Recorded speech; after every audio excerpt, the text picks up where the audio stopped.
예, 오늘 말씀은 에스겔서 5장 1절에서 17절 말씀입니다.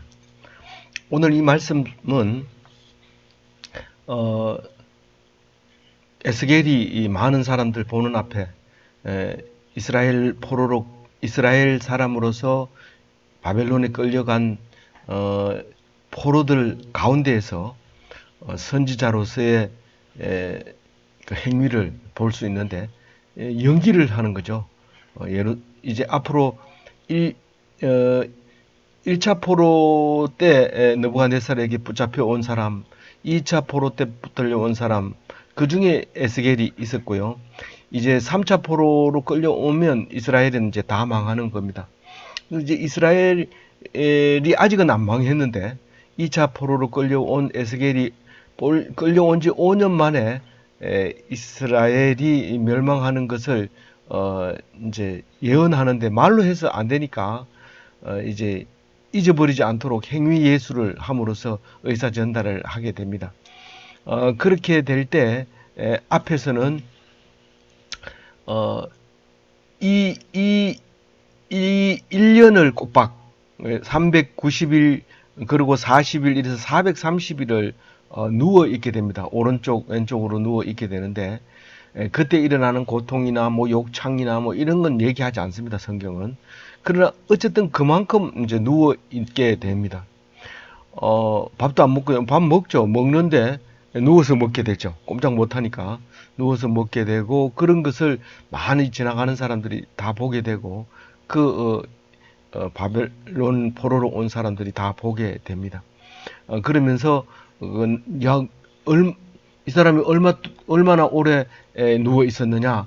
다 합해서 왼쪽으로 390일, 오른쪽으로 40일, 이래서 430일을 누워 있었다. 이런 소리를 포로들에게는 다 이제 알아들을 수 있도록 그렇게 한 거죠. 일도 안 하고요, 일도 안 하고요. 이 선지자는 일 안 합니다. 오직 말씀 전하는데 말씀 전하다가 죽는 게 선지자입니다. 그렇게 누워 있을 때 오늘 읽은 말씀 속에서는 그렇게 430일이 지나면 이제 다시 일어나서 그 자란 머리를 싹 밀어라 그렇게 얘기합니다. 오늘 밀면서 어떤 메시지를 주시는지 잘 듣고 오늘 사실 얘기 속에서는 남은 자를 얘기하고 싶은 건데 사실 그냥 빨리 읽어버리면 남은 자를 읽지 못하고 그냥 멸망했다, 멸망할 거다 그 얘기만 읽게 되는데 그렇게 읽지 말고 이 속에서 큰 돌을 하나 찾았는데 그 속에 금맥이 얇은 금맥이 쫙 있습니다. 자세히 안 보면 버릴 뻔한 이 광석을 그걸 찾아서 금맥을 찾아서 찾아가는 오늘 귀한 시간 되시기 바랍니다. 오늘 1절 말씀 너 인자야 너는 날카로운 칼을 가져다가 삭도로 삼아 내 머리털과 수염을 깎아서 저울로 달아 나누어 두라. 이 430일 동안 누워 있는 동안에 수염이 자라고 머리카락이 긴데 얼마나 기는지 계산해 보면 나오죠. 근데 엄청 길었을 겁니다. 우리는 뭐 금식을 해도 수염은 깎고 금식을 하지만 이 사람은 먹으면서 수염도 안 깎고 그렇게 길게 했습니다. 1년 하고도 30일 하고도 더 있어야 되죠. 근데 그 긴 시간 동안 누워 있는 이 사람에게 이 삭도로 머리를 밉니다. 미면 어, 돼지를 잡아서 이렇게 내장을 꺼내고 팔기 위해서 걸어놓은 것처럼 맹글맹글 다리도 나오고 머리통도 나오고 다 털만 없는 것뿐이지 살이 맨들맨들한 이 상태로 되어 있습니다. 이 사람이 그런 사람이 이제 그 거기 앉아 있어요. 어디에요? 옆에는 예루살렘이 그려져 있는 토판이 있고 거기에 철로 이렇게 둘러싸여 있는 그, 그 퍼포먼스 연기를 하기 위해서 해놓은 것도 있고 이제 이런 상태에서 머리를 싹싹싹싹 밀어서 이제 음, 중처럼 이렇게 됩니다. 혹시 가위로 이렇게 잘라가지고 적당하게 이렇게 머리를 남겨둔 건 아닐까요? 날카로운 칼로는 그렇게 할 방법이 없습니다.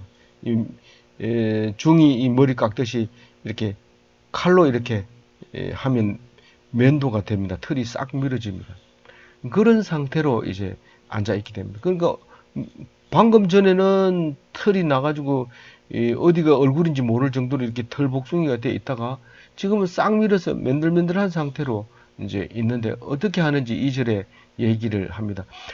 이거 머리털을 전부 그 저울로 달아두어야 됩니다. 왜냐하면 3분의 1씩 나눠야 되고 또 남겨놓아야 될 부분들이 있기 때문에 이것을 달아서 정확하게 나누려면 그렇게 달아놔야 됩니다. 그리고 이제 성읍들을 애워 싸는 날이 차거든 이렇게 얘기를 합니다. 너는 그 트럭 3분의 1은 성읍 안에서 불사르고 3분의 1은 성읍 사방에서 칼로 치고 또 3분의 1은 바람에 흩으리라. 내가 그 뒤를 따라 따라 칼을 빼리라. 이렇게 기록을 하고 있는데 이게 무슨 말이냐면 성읍을 에워싸는 날이 차거든. 이 말은 성을 포위하고 있는 것처럼 이 철벽을 만들어 가지고 그 옆에 왼쪽으로 390년 오른쪽으로 40년 날수는 1년이 1일이 되죠. 그래서 누워있는 그 날이 차거든 이 말입니다. 그럼 이제 일어나서 머리털을 베고 그것을 무게로 답니다. 무게를 달아가지고 3분의 1, 3분의 1, 3분의 1 나놓고 이 3분의 1을 그 성읍으로 이렇게 그려놓은 그 위에다가 불을 이렇게 태우죠. 그럼 성읍이 불타는 것처럼 보이겠죠. 그리고 3분의 1은 이제 사방에 그 성 주변 사방에 흩어서 흩어 놓습니다. 흩어 놓는다는 것은 이제 하나님이 그 사람으로 생각하면 그 흩어 가지고 사람을 다 칼로 치는 그것을 퍼포먼스로 보여주고 있는 거죠. 그리고 3분의 1은 바람이 나는데 이렇게 날려버리는 거죠. 그러면 하나님이 그 흩어져 있는 사방을 따라가면서 칼을 가지고 따라가겠다 그 말입니다. 거기까지는 이해가 가는데 3, 4절을 읽어보면 좀 이해가 안 갈지도 모릅니다. 너는 트럭 중에서 조금을 내 옷자락에 싸고 또 그 가운데서 얼마를 불에 던져 사르라. 그 속에서 불이 이스라엘의 온 족속에게로 나오리라. 우리 하나님 얘기를 심취한 사람이 이 세상 사람하고 이야기를 할 때 막 얘기를 하다가 아버지 얘기를 막 하다가 하나님 얘기로 갑자기 바뀝니다. 네 지금 하나님 얘기하는 거야? 아버지 얘기하는 거야? 이게 혼돈이 됩니다. 이게 구분이 안 됩니다. 오늘 3절, 4절처럼 말씀이 그 불에 던져라 그 속에서 이스라엘 온 족속 그 속에서 불이 이스라엘 온 족속에게로 나오리라 이렇게 말하면 어렵습니다. 그래서 믿음을 가지고 읽어야지 이게 마음속에 싹 들어오지. 이 글자를 문장을 따지고 앞뒤를 스토리를 따지고 이러면 이게 이해가 되질 않습니다. 그래서 3절에 보면 너는 트럭 중에 조금을 내 옷자락에 싸고 이 말은 하나님이 지금 보호하고 있는 거예요. 이것은 버리지도 태우지도 흩어지도 않은 이 머리칼입니다. 머리카락이라고 하면 틀리는 게 수염도 있기 때문에 이게 머리는 아니지만 이게 트럭입니다. 이게 칼, 트럭, 트럭이 제일 알맞는 말이에요. 이 머리카락 트럭을 옷자락에 이렇게 싸고 그러고 난 다음에 다 말고 일부를 딱 이렇게 해서 불에 탁 던집니다. 그럼 타는 그 불에서 이스라엘 온 족속에게 나오리라. 불 속에서 불이 온 족속에게 나오리라. 이렇게 말을 했습니다. 이게 번역을 하니까 이렇게 된 건데 의미상으로는 그런 거죠. 남은 자를 이야기하고 있는 겁니다.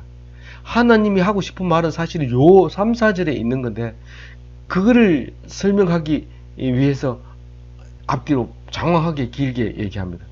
이제 망하게 될 텐데 이스라엘이 망하게 될 텐데 거기 타는 불 속에서 살아남는 사람이 있다.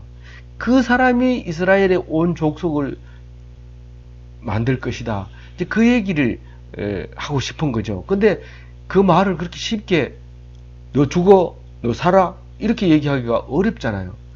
너 죽어, 너 살아 이러면 진짜 믿음 좋은 사람은 알죠.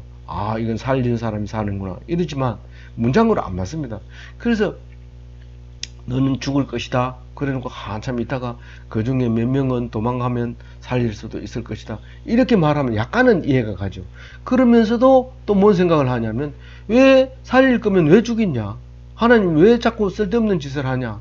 이렇게 말할 수도 있지만, 하나님 말씀 전체가 징벌 속에 들어갈지라도 끝까지 살리시는 하나님이라는 걸 말씀하고 싶은 거죠. 그래서 절대로 죄인이라고 해서 포기하면 안 됩니다. 나는 이제 죄를 지었고 살아왔으니까 당신들이나 죄 안 지은 사람들이나 천국 가세요. 나는 안 믿습니다. 이렇게 말한 거나 똑같은데 포기하면 안 돼요. 포기하면. 그래서 끝까지 하나님이 나에게 징벌을 할지라도 끝까지 참고, 하나님 힘듭니다. 살려주세요. 이렇게 하면 하나님 들어주시는 거죠. 제일 중요한 것은 하나님 살아계시느냐를 믿느냐 하는 게 중요한 거지, 잘했느냐 잘못했느냐를 따지지 않는다고. 그런 게 어디 있어요? 그런 종교가 어디 있어요? 기독교 종교는 그렇습니다. 왜냐하면 하나님이 너를 다른 사람을 만들듯이 너도 내가 만들었다라고 얘기할 때, 내가 만약에 잘못을 했다면 그건 하나님이 만드신 것이요. 그러니까 그것을 잘못한 것은 네 기준이고 하나님은 만드신 거니까 무슨 다른 목적이 있겠죠. 그래서 잘못 만들었다. 나는 왜 이렇게 만들었냐? 하나님 못됐어. 이렇게 얘기하면 안 되는 거죠. 하나님 만들어준 대로 감사하고 기뻐하고 그렇게 해야 되는데, 그 이야기를 하려고 하는 게 3, 4절 얘기입니다. 남은 자는 그들 중에서 작은 수의 사람이 남게 되는데, 그건 하나님이 보호하시고, 그리고 그 사람들은 환난 가운데서도 살아남는 사람이다. 그 사람이 나중에 이스라엘을 세울 것이다. 이 시간이 들어가야 돼요. 나중에 세울 것이다. 그렇게 얘기를 하고 있습니다. 5절에 보면 여호와께서 이와 같이 이르시되 이것이 곧 예루살렘이라. 내가 그를 이방인 가운데에 두어 나라들을 둘러 있게 하였거늘. 이 예루살렘을 하나님이 만들 때 특별히 성별해서 구별해서 많은 열방 중에서 우뚝 세웠습니다. 그래서 많은 사람이 이 예루살렘으로 인해서 하나님의 백성인 걸 알게 되고, 또 백성들도 예루살렘을 통해서 하나님의 백성인 것을 자부심을 갖게 되고 거룩하게 살려고 애를 썼던 것은 사실이잖아요. 그래서 내가 그렇게 너희들을 열방 중에서 높였거늘. 6절, 그가 내 규례를 거슬러 이방인보다 더 악을 행하며 내 율례도 그리함이 그를 둘러 있는 나라들보다 더하니라 하니, 이는 그들이 내 규례를 버리고 내 율례를 행하지 아니하였습니다. 뭐 이거는 예레미야에도 얘기하고 그 밖에 선지자들이 다 한 얘기입니다. 규례와 율례를 버렸다는 거예요. 내가 특별히 너희들을 말씀을 주고 다른 나라 사람하고 이방 사람들하고 구분했는데도 불구하고 너는 그렇게 했다는 거죠. 그 규례를 거스르고 할 때 그 규례는 공의라고 번역이 되던 말을 이 규례라고 얘기합니다. 이 미시파트 비슷한 말이 째닥한데, 이거는 의라고도 표현하는데, 지금 그 유대인들도 쓰고 있는 말이 째닥하는. 그래서 좋은 날, 기분 좋은 날, 혹은 또 생일날, 이런 날은 째다카의 통에다가, 저금통을 째다카라고 하는데, 그 째다카 통에다가 돈을 넣습니다. 그것은 이제 절대로 가난한 사람에게, 어려운 사람에게 사용할 수 있도록 기부단체에다가 이제 갖다 주게 되는 거죠. 좋은 날이 있을 때 늘 좋은 날이 있을 거다라고 생각하지 말고, 힘들고 어려운 사람들도 생일이 있었다는 것을 기억해라. 그런 의미로 째다카에다 넣게 되는데, 그것도 의죠. 근데 그 의하고 비슷한 미시파트가 있는데, 이건 사실 공의입니다. 하나님이 하시는 의이기 때문에 우리가 이해가 안 될 때도 있습니다. 제일 이제 세상에서 다른 사람에게 말할 수 있는 것은, 대부분 판결은 아무것도 누구 이의를 달 수 없습니다. 대부분 판결을 미시파트라고 하죠. 그래서 공의라든가 판결이라든가 규례라든가 이런 말로 번역된 건데, 그 규례를 거슬렸다는 말은 대부분 판결을 따르지 않는다는 거죠. 아니, 나쁜 사람이죠. 아주 그건 뭐 나쁜 사람이죠. 그랬다고요. 이스라엘 백성이, 예루살렘 사는 사람들이 그랬다는 거예요. 그리고 이방인보다 훨씬 악했다라고 얘기하면서 율례도 그랬다 이랬는데 율례는 후카라고 해서 관습을 얘기합니다. 우리가 어른을 공경하는 게 관습인데 어른을 막 무시하게 되는 거죠. 그래서 주변 나라보다 더 그렇게 했다 하고 얘기를 합니다. 그를 악행을 하며 더 행하며 이 말 악은 선을 행하지 않는 것을 악이라고 하죠. 그러니까 하나님을 떠나면 악을 행하는 거죠. 선은 뭐냐면 하나님을 섬기는 게 선이라고 해요. 어떻게 그렇게 말할 수 있느냐? 이 선자를 자세히 놓고 보세요. 재단 위에 양을 올려놓은 걸 선이라고 해요. 양 밑에 이제 재단을 이렇게 그리면 그게 선한 착할 선자인데 하나님을 섬기면 이건 선하다고 얘기하는 거죠. 그래서 선과 악을 구분을 잘 해야 돼요. 뭐 사람 죽이면 악한 거다. 그게 아니죠. 정당방위일 때는 세상 사람들도 벌을 안 주는데 사람들이 뭐 그건 무조건 벌 주려고 하는데 그게 아니라는 거죠. 그래서 악을 행하는 게 이방 사람보다 더 강하고 그러니까 불신이 했다는 거죠. 그렇기 때문에 어떻게 한다고요? 이제 징계를 하겠다는 거죠. 7절에 그러므로 나 주 여호와가 말하노라 너희 요란함이 너희를 둘러싸고 있는 이방인들보다 더하여 내 율례를 행하지 아니하며 내 규례를 지키지 아니하고 너를 둘러 있는 이방인들의 규례대로 행하지 아니하였느니라. 이방인의 규례대로도 안 했다는 거예요. 유대인의 이스라엘 백성의 규례대로도 안 하고 이방인들의 규례대로도 행하지 않았다는 거예요. 그럼 이방인들이 봐주죠.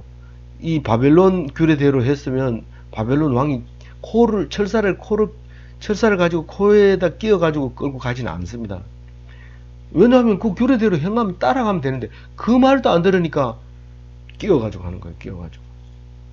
그래서 그거를 벌하겠다는 거죠. 근데 그 요란한이라는 말이 나오죠. 요란한. 시끄럽기는 얼마나 시끄러. 이방인들은 너 잘못했어 있으면 죄송합니다. 그리고 처벌을 받겠습니다. 이러는데 하나님 앞에서 그것은 유대인들 얘기하는 겁니다. 유대인들 너희들은 그게 죄인지 모르지만 우리는 하나님 앞에서는 죄인이 아니다. 막 떠듭니다. 우리는 하나님의 선민이기 때문에 절대로 그게 굴복할 수 없다. 그렇게 하는 거죠. 그러니까 이놈들은 그냥 놔두면 안 돼. 철사로 코를 끼워가지고 가야 돼. 그리고 코를 끼워서 바벨론을 끌고 가는데 1000km가 넘는데 시급합니다. 그 살아남은 것만 그래도 하나님이 이제 나중에 이제 남은 자에게 이제 이스라엘을 맡기죠. 그 에스겔이 끌려갈 때 요약긴 말고 요약긴이 끌려가서 예수님의 조상이 되잖아요. 살아가 돌아와서. 그 사람은 비열한 사람이에요. 요약긴은. 너무가 4살에 오니까 마누라하고 엄마하고 다 데리고 와가지고 손들고 용서해 주세요. 살려주세요. 석 달 왕을 하고 붙들려서 바벨론으로 끌려가죠. 그 왕이 예수님의 조상이 되는 거예요. 비열한 사람. 그게 남은 자죠. 비열하게 남아야 되겠다. 그건 여러분 알아서 하세요. 비열하게 남아야 될지 장렬하게 죽어야 될지. 믿음이 있는 사람은 비열하게 살아남는 게 맞는 거고 믿음도 없는 사람이 장렬하게 죽지도 않으면 그거는 죽은 거죠. 믿음이 없이 장렬하게 죽는다고 해서 산 건 아니지만 그런 거예요. 그래서 너희들은 요란했다는 거예요. 이방인들보다 더 선하다고 떠들어대면서 막 하는 거예요. 그래서 징벌을 하겠다는 거예요. 8절 보면 어떻게 징벌을 하는지 얘기하고 있습니다. 그러므로 나 주 여호와가 말하노라 나 곧 내가 너를 치며 이방인의 목전에서 너에게 벌을 내리라. 야단 칠라면 좀 사람들 없는 데서 저 구석에 가가지고 정중하게 다 이러지 왜 그 사람들 많은 데서 야단 치고 그럽니까? 대들어요. 하나님한테 대들어요. 그래서 하나님이 공개적으로 너희들 그 대적 앞에서 이방인들 앞에서 너 혼낼 거다. 그렇게 딱 얘기하는데 하나님이 이방인들이 엄청 무시합니다. 근데 얼마나 독한 벌을 내리는지요. 9절에 이렇게 합니다. 네 모든 가정한 일로 말미암아 내가 전무후무하게 네게 내릴지다. 너한테 내가 벌을 내리는데 전에 이런 일이 없었어. 그리고 앞으로도 이런 일은 다시 없을 거야. 이런 일이 있는데 엄청난 일을 얘기하는데 그 일이 뭐냐면 아버지가 아들을 잡아먹고 아들이 그 아버지를 잡아먹고 그런 벌을 내리겠다는 거예요. 이런 일이 어떻게 있었다는 거예요. 예루살렘이 멸망할 때 그렇다는 거예요. 가둬 놓고 포위해 놓으니까 바깥에 물자가 안 들어가니까 굶어 죽잖아요. 굶어 죽는데 오늘은 내 알을 삶아 먹고 내일은 네 알을 삶아 먹자 이랬는데 네 알 삶아 먹고 나니까 먹고 살만하니까 다음날 안 삶아 먹고 감춰버려요. 고발합니다. 왕에게. 이런 일이 생겨요. 근데 나이 먹어가지고 비실비실하는 아버지가 있어요. 아들은 힘이 왕성하고 살기 위해서 그냥 아버지 잡아서 먹는 거예요. 이런 일이 생긴다는 거예요. 그게 전무후무한 이런 일이 전에도 없었고 앞으로도 없을 이런 일이 생기는데 사실은 하나님이 늘 그런 얘기합니다. 새 일을 행하겠다. 내가 새 일을 주겠다. 예수님이 오실 때도 새 일을 행하겠다고 여러 번 얘기를 한 것처럼 이 날이 마지막이 아니라 결국은 이 날이 시작의 날이 되는 것이죠. 10절 끝에 보면 너희 중에 남은 자를 다 사방에 흩으리라. 너를 죽이겠다. 너를 살리겠다. 성경 이렇게 쓰는 거예요. 그렇게 헷갈리잖아요. 죽인다는 거야. 살린다는 거야. 성경은 두 가지 다 너를 죽이겠다. 살리겠다. 아니 세상 사람들이 얘기하면 죽이는 얘기만 계속 하다가 끝에 가서 그래도 남은 자는 살리리라 이렇게 얘기합니다. 근데 성경은 직접 얘기합니다. 너 죽일 거야. 살릴 거야. 이렇게 합니다. 그러니까 그 속에는 죽이는 것도 있고 살리는 것도 있는데 그걸 동시에 얘기 못합니다. 이게 3차원이 세계고 우리가 차원을 넘어서 사는 사람들이 말입니다. 차원이 높으니까 우리가 이해를 못하는 거예요. 죽인다는 건지 살린다는 건지 똥인지 된장인지 모르고 사는 거죠. 그렇게 사는 게 현실이죠. 근데 성경은 분명하게 얘기를 하는 거예요. 뉴스를 왜 보지 말아야 되는지 아시겠어요? 뉴스는 전하려고 하는 메시지가 있습니다. 그냥 뭐 누가 밥 먹었는데 먹고 나서 죽었다. 뉴스 안 나옵니다. 그거는. 그걸 뭐 말할 게 없잖아요. 나쁜 놈이 하나 있었어요. 그걸 방송합니다. 무슨 말이에요? 이 사람은 나쁘다는 얘기를 말하고 있는 거죠. 근데 사실은 그 사람이 아주 좋은 일을 했어요. 그 좋은 일을 했는데 나쁜 짓을 했어요. 방송할 때는 나쁜 짓을 방송할 때 좋은 일을 했는 거 안 합니다. 하면 그 사람이 좋다는 거야 나쁘다는 거야 이렇게 묻기 때문에 방송 자체를 못합니다. 그래서 방송을 듣고는 사람들이 의분해서 죽여라 이러면은 많은 사람이 수천 명이 죽이라고 댓글 달았습니다. 죽여야 됩니다.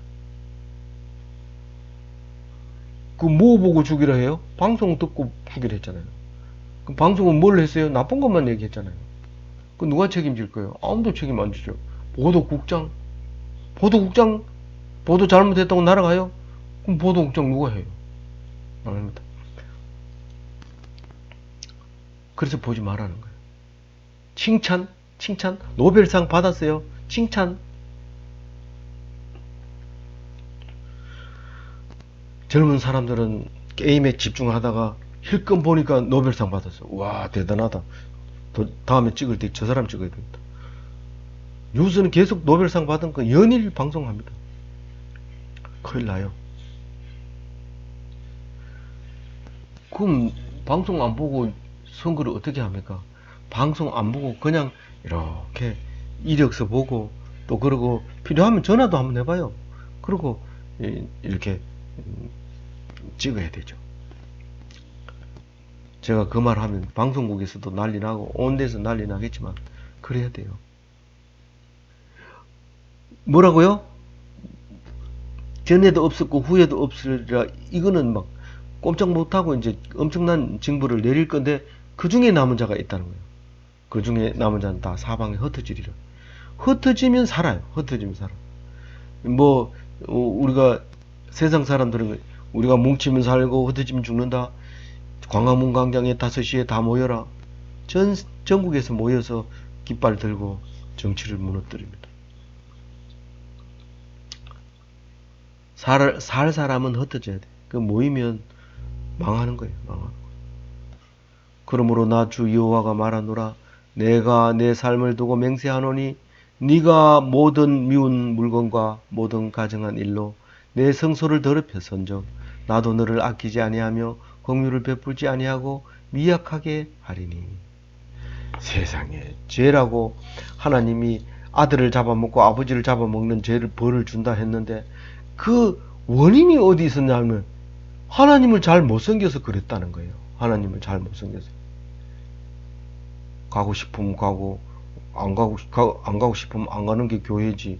종교의 자유가 있는데 그걸 가지고 이렇게 심하게 사람을 삶아 먹도록 그렇게 벌을 준단 말입니까? 그게 말이 됩니까? 너무한 거 아닙니까? 나 그런 하나님 안 믿을래요. 믿기 싫은 사람, 믿지 않을 사람 읽지 마세요. 이거 읽으면 더 위험해지고 또 더 살기가 곤란해집니다. 하나님을 제대로 섬기지 않는 것이 얼마나 큰 잘못인지 11절에 말하고 있습니다. 하나님이 내 삶을 두고 맹세하노니, 하나님이 살아 계심을 두고 맹세하노니, 하나님이 우리와 함께 하심을 두고 맹세하노니, 있긴 뭐가 있어? 읽지 마세요. 그 사람 읽지 마세요. 그 맹세하는 것을 기억하고 믿고 말씀을 읽을 때 이 말씀이 나에게 주는 말씀으로 돌아옵니다. 네가 모든 미운 물건과 모든 가증한 일로 내 성소를 더럽혔은즉 뭘 했다는 거예요? 우상을 섬겼다는 거예요. 우상을 성전으로 가지고 들어왔다는 거예요. 제사장한테 물어보니까 절대로 부정한 것을 이 성전 안에 가지고 들어온 적이 없다. 이방인도 출입을 못한다. 이방인이 여기에 출입하면 저주를 받는다고 앞에 써놓은 거 봤잖아요. 우리 그런 짓을 왜 합니까? 절대로 이방인도 안 들어왔고 가증한 물건, 미운 물건, 부정한 물건 절대로 이 성전 안에 가지고 들어온 적이 없습니다. 라고 얘기를 합니다. 근데 하나님은 이렇게 말하고 있어요. 우리가 교회 가서 헌금하고 봉사하고 나보다 훌륭한 사람이 없다고 자기도 자부를 하고 많은 집사님, 권사님, 장로님들이 부러워하는 그 사람 보고 하나님이 이렇게 얘기하는 거예요. 성소를 더럽혔다고. 성소를 더럽혔대. 네가 사람 눈치 보고 내 앉을 자리에 사람을 앉혀놓고 네가 턱 앉아가지고 나를 칭찬해라. 내가 제일 잘했다. 이 교회에서 내 말고 누가 이렇게 할 사람이 있느냐. 그렇게 말하는 순간 가정한 일이 되는 거고 하나님은 절대로 불쌍히 여기지 않고 아주 미약하게 만들어버립니다. 사정 안 봐줍니다. 어떻게 해요? 어떻게 그렇게 미약하게 만들어져요? 12절 읽어봅니다. 너희 가운데서 3분의 1은 전염병으로 죽으며 기근으로 멸망할 것이요 3분의 1은 너의 사방에서 칼로 엎드러질 것이며 3분의 1은 내가 사방에 흩어버리고 또 그 뒤를 따라가며 칼을 빼리라. 앞에서 얘기했는 거지만 여기서도 성 안에서 난 죽어도 하나님하고 살겠습니다. 그리고 성전을 붙들고 안 떠난 사람은 전염병과 기근으로 죽게 됩니다. 그리고 아니다. 하나님은 여기 있는 게 아니다. 그리고 뛰쳐나간 사람은 전부 전쟁에서 나와서 칼로 다 죽입니다. 근데 그 중에 살아남은 사람은 사방으로 흩어져 있습니다. 그런데 그 뒤를 따라가면서 하나님이 칼을 빼서 죽입니다. 근데 그 중에서도 숨은 사람이 있다는 거예요. 남은 자가. 13절 이와 같이 내 노가 다한 적 그들을 향한 분이 풀려서 내 마음이 가라앉으리라. 내 분이 그들에게 다한 적 나 여호와가 열심으로 말하는 줄을 그들이 알리라. 그들은 누구예요? 살아남은 사람 얘기하는 거예요. 언제요? 이 멸망시킬 거 다 시키고 더 이상 잡을 사람 없고, 그래서 조용하게 시간이 지난 뒤에 마음이 가라앉습니다. 때릴 때는 막 정신 못 차리게 때리다가 이제 뭐 때릴 사람 없고 이제 뭐 다 쓰러져 버리고 뭐 이러니까 마음이 좀 가라앉습니다. 분이 풀리고 가라앉고, 그러니까 얻어맞은 사람이 찾아와서 잘못했어요 그렇게 얘기합니다. 얼마나 하나님이 열심으로 말을 했는지 몰라요. 선지자 보내면 죽이고, 선지자 보내면 죽이고, 선지자 보내면 죽이고, 선지자 보내면 죽이고, 이런 이유 저런 이유 따라 다 죽입니다. 그러면서 이단은 안 돼. 그리고 하나님 말씀에 도전하는 사람 다 죽여. 아직은 예수님이 안 죽었지만 똑같이 예수님 오셨을 때도 거짓 선지자, 너들은 신성을 모독하는 선지자 다 죽여야 돼. 그래서 죽인 거예요. 세례 요한도 죽이고, 예수님도 죽이고, 엘리야도 죽이고, 예레미야도 죽이고, 에스겔도 죽이고, 다 말씀을 보내면 다 죽. 근데 바벨론 포로에서 살아남은 사람이 생각해 보니까 하나님 잘못 믿었다. 우리 지금 엉터리를 믿었다. 하나님 알지도 못하면서 아는 체 했다. 그 얘기하는 거야.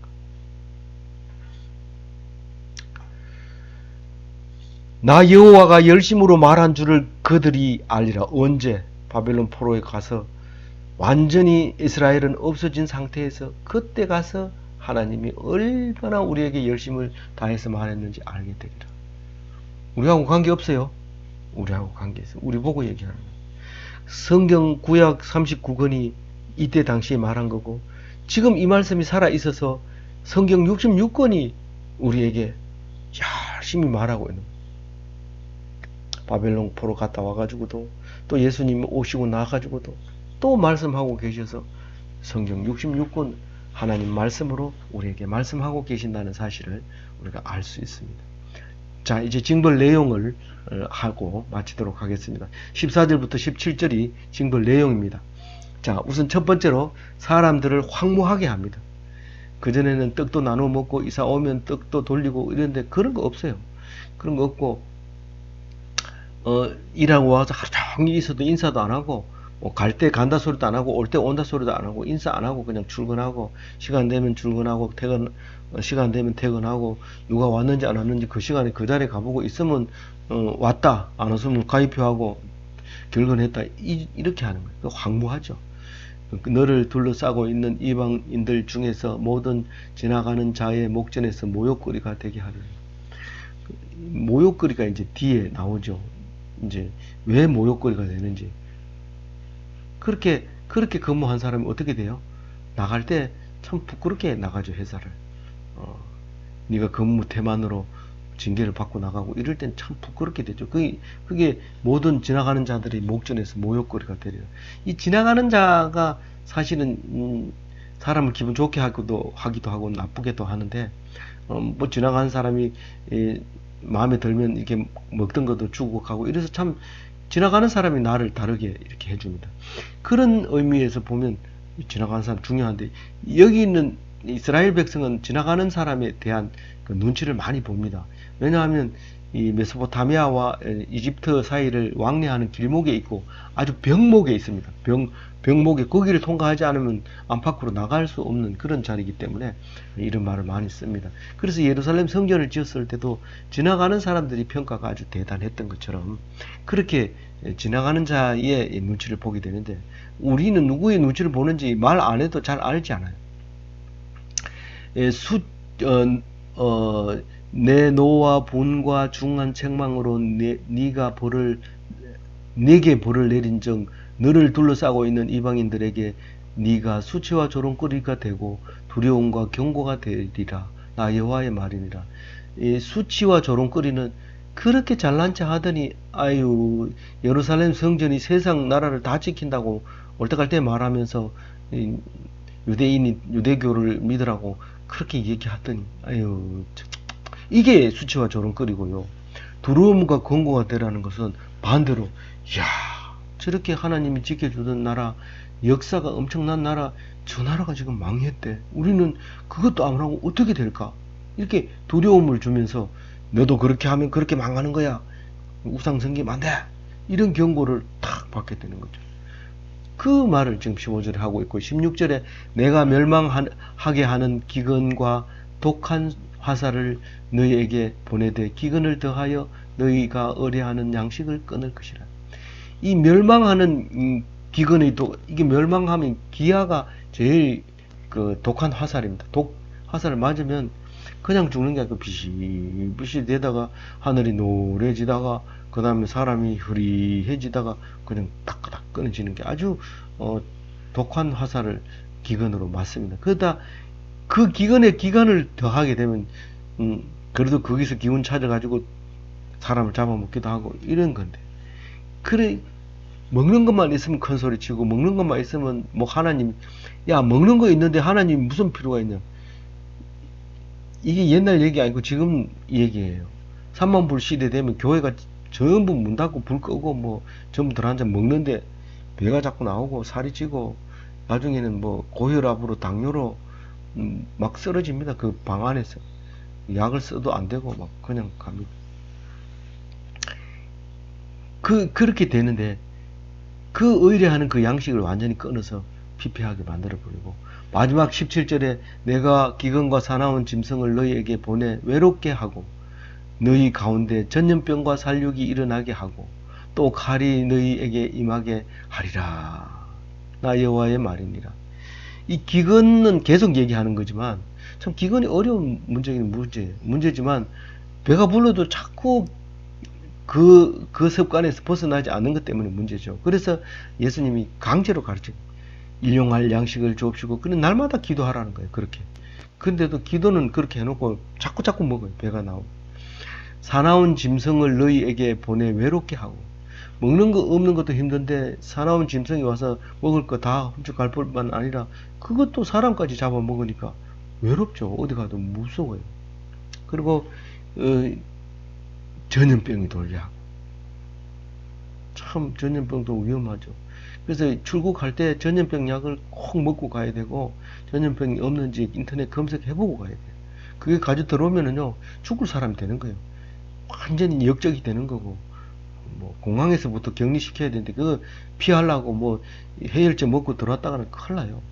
그러니까 그 전염병, 무서운 전염병, 살육이 일어나게, 살육은 사람 죽이는 거잖아요. 전쟁이 일어나면 살육이 일어나고 칼이 그냥 집을 향하게 들어오게 되죠. 그런 징벌을 주게 된다 하면서 왜 이 얘기를 할까요? 우리는 자꾸 죽는 얘기를 하면 싫어해요. 근데 해야 됩니다. 적어도 교회 안에서는 죽는 얘기 해야 됩니다. 이제 우리가 몇 년 살지? 우리가 이제 몇 년, 보험 들려면은 65세를 기준으로 하는데 보험도 못 들고, 그럼 이제 얼마 안 남았어요. 아니 내가 뭐 당뇨도 없고 혈압도 없고 뭐 이렇게 건강한데 왜 죽어요? 보험회사에서 니는 언제 죽는다고 나와 있어. 그리고 네 아내는 4년 더 산다고 나와 있고, 그런데 나이가 2살 적으니까 6년을 더 살아. 그럼 그거를 인정해라는 거예요. 그거 계속 얘기하는 거예요. 여기서 계속 얘기. 아니 뭐 아내는 부실부실 하는데, 아니 그건 보험회사에서는 그렇게 생각 안 하고 늘 그렇게 생각해. 그러면 네가 죽을 날짜를 딱 정해놓고 하나님 앞에 돌아서서 하나님 앞에 영광 돌릴 거 그동안 시큰 돌려. 먹는 거 가지고 내 그때까지 2억 가지고 살겠나 3억 가지고 살겠나 이러면서 계속 돈 따지지 말고 그 얘기를 지금 하고 있는 거죠. 근데 예루살렘 망한 얘기를 왜 우리한테 자꾸 합니까? 네가 성전이죠. 네 성전이 하나님 앞에 안 서면 죽어버리는 거야. 망해버리는 거. 돌아서서 하나님만 붙잡으면 네가 죽었더라도 살아난다는 거예요. 그 얘기를 지금 하고 있는 거예요. 근데 그걸 싫어가지고 자꾸 안 하려고 그러고, 그런데 하기 싫으면 하지 마시고 교회 와서는 얘기해야 돼. 교회 와서는 너가 언제 죽는다. 반드시 죽는다. 그 누가 얘기해요? 말씀 전하는 사람, 선지자, 예언자, 파수꾼이 얘기를 해야 돼. 목숨 걸고 해야 돼. 덕 싫다. 나 그럼 교회 안 나올래. 그럼 나오지 마라. 당당하게 얘기해야 돼요. 교회 나오면 뭐 헌금이 뭐잖아요. 어떤 경우에는 헌금이 모자라면 장로들이 목사님한테 가서 얘기 좀 하세요. 이렇게 얘기해요. 그런 얘기 하지 말고 진짜 하나님 앞에 은혜 되는 얘기만 그렇게 해서 목사님도 행복하고 교인들도 행복한 복된 기독교인 다 되시기 바랍니다.